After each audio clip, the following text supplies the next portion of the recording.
Hi, my name's Phil. I like talking about politics, and in this video I like to discuss the next totally normal policy by the Tories, whereby they're going to start scaling back the use of hotels for migrants in order for cheap headlines, because reports suggest that the asylum seekers that the government removed from these hotels are going to end up straight back in the very same ones. But first, if you'd like to be notified of daily news and politics, please subscribe to the channel. So get ready for the next Tory farce. The idea of housing lots of asylum seekers in hotels is generally quite unpopular locally. Ironically, it's more unpopular with people who voted to make it happen with their unrealistic notions of asylum. But never mind that. It's unpopular, and right now the Tories are really trying to improve their popularity. Yes, they're making a bit of a mess of it, but they're trying to improve their popularity ahead of what currently looks like a very bad set of general election results. So their latest effort towards this hunt for popularity is to scale back the use of hotel accommodation for asylum seekers. So according to a report, there's roughly 400 hotels in use for this. And the government are going to say, right, well, by the end of next January, we're going to chop 50 of those hotels, and then by the end of March, another 50. Of course, if it just processed the claims in a timely manner, then these hotels wouldn't be needed, certainly not on this scale. But the irony is that this policy won't actually do anything about asylum seeker populations in these hotels, in these areas. The government are not planning to scale back the use of these hotels because they're making progress on the backlog that they created and don't need them. Like, although the government say, oh, we're going to have cleared the backlog, they call it the legacy backlog. They're going to clear the backlog by the end of this year, and they keep insisting they're making good progress on the aim. But as of this summer, the asylum backlog stood at a record of 175,000. Now, for context, when the Tories first came to power, it was less than 8,000. So it's gone from less than 8,000 to 175,000. At least that's where it was this summer. So it seems unlikely that the government really will be reducing the use of these hotels due to the lack of need. They're scaling back because they don't want to be blamed for it.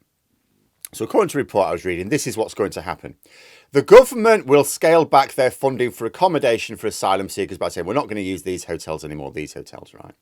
Making those who fall through the holes in this plan homeless, because it's not because they don't need the hotels, it's just because they don't want to use them, right?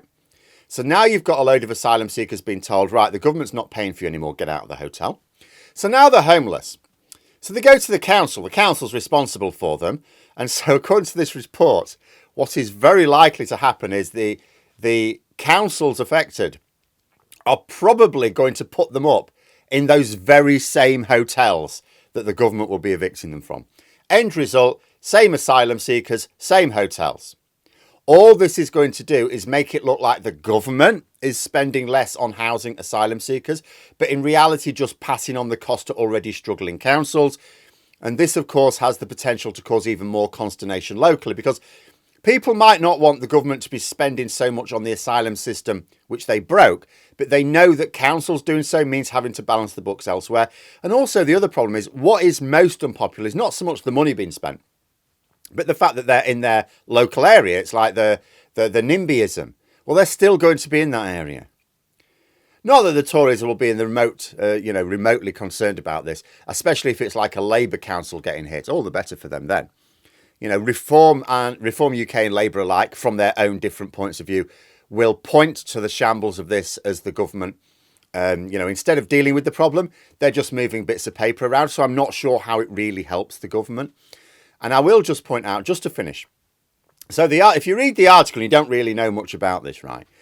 It mentions the Rwanda scheme at the end, but it doesn't really say much about it. So the implication, I think, if you read this article, is that yes, the government can't just reduce the number of asylum seekers in hotels as things stand. But once they get the go-ahead for the Rwanda flights, oh, well, that's how they'll do it. They'll be sending these people off to Rwanda. That'll ease the pressure. Now, just to remind you, a couple of things. First of all, the Supreme Court has not yet ruled on the scheme. It might be judged unlawful. Then what? Second, let's say the scheme is ruled lawful. The Rwanda scheme doesn't actually involve sending these asylum seekers to Rwanda. That's just what the public think. That's what the government have tried to get the public to think. And the mainstream media every time they mention the Rwanda scheme, should be saying what it actually is, right? The agreement with Rwanda, which I will link in the description below, only guarantees that Rwanda will take 200 asylum seekers. Now, the understanding in it is that there will be more later. Once the flights start, then it will be more. But it's not going to be ramping up to tens of thousands. Rwanda as a whole, according to this document, only has a few hundred asylum seekers of its own. So, and the only commitment in there is for 200. There's an understanding that there'll be more later, but that's the commitment. So what is likely to happen is it's probably about 200 a year. And I remind you that the backlog as of this summer was 175,000. So yeah, 200 is not really going to make any difference there, even if it's ruled legal and we can send 200 to Rwanda. It's not going to make a blind bit of difference to this. In fact, I've said before, I think the worst thing that can happen for the government right now is that the Supreme Court says that their scheme is fine. A few more people might start to see the nonsense in it if the Tories do want a very late election, because they'll have had like maybe a year where they can use the Rwanda scheme. I think what the government desperately want is for the Supreme Court to rule against it. That way they could say, oh, we had this plan and then the courts knackered it. Oh dear, we'll have to leave the European Court of Human Rights. But there we are. Those are my thoughts. Let me know yours in the comments below. I hope you found the video interesting. If you did, please click the like button. And if you'd like to support the channel further, the join button for memberships. And until next time, I'll see you later.